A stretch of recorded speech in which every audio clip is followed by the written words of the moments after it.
Welcome to Kandi's Bug Art Journal, the first entry.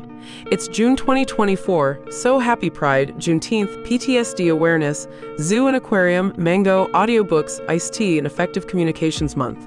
Let's meet the protagonists of my current work in progress, Threads and Petals Rebellion.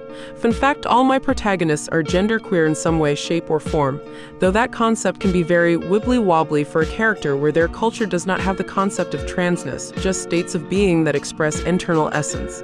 So sometimes the identifiers are more for the audience's benefit to understand what that character is to outsiders, in comparison to how that character views themselves and their cultural ideas about gender. This is Nihapaj, a 30-year-old mute gender-fluid assassin shaman rebel on a very long quest to end the cruel imperial rulers who killed her family of rebels, trying to stop the slow-motion genocide of their people and dissolve the divine cage that is slowly killing all life from the land itself. She is 5 foot 9 inches or around 175 centimeters tall, likes raw meat for its texture, determined, and extremely observant of everything, though she needs to sort out what is relevant and important from just things she noticed. Her design and clothing is inspired by the Hmong people who live mostly in Laos.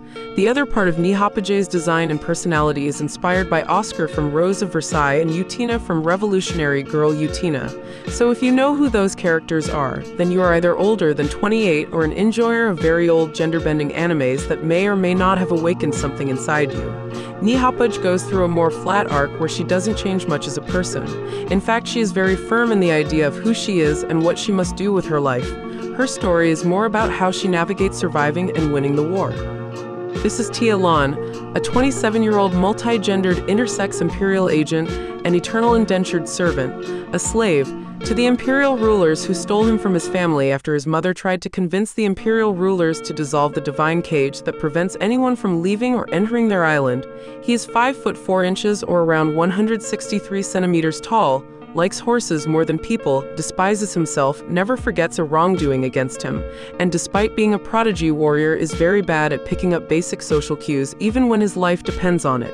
His design and clothing is inspired by the steppes people, particularly the Mongolians. The other part of his inspirations is based on the white-haired effeminate dude villains or morally ambiguous dude archetypes found in so many animes to signify something otherworldly and off, something about them being too pretty as men.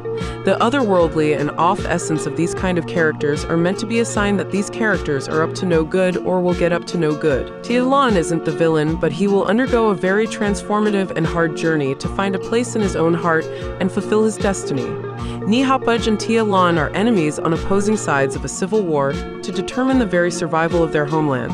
But whenever they both sleep at the same time, they can feel the emotions and see partial events of the other's life in their own eyes. However, the dream only gives both of them vague, fragmented details of the other's life, which makes their connection both very familiar yet very distant from one another.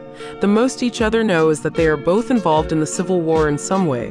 Their general appearance, their names, and parts of each other's past. This has been going on for 8 years at this point. Threads and Petals Rebellion will be mostly about the Civil War, the bond Nihapaj and Tia Lan have to each other, and their connections with other people. I'll get going on making an art journal for the main villains, their hang-ups and inspirations. May good fortunes and safety come your way. See you next entry.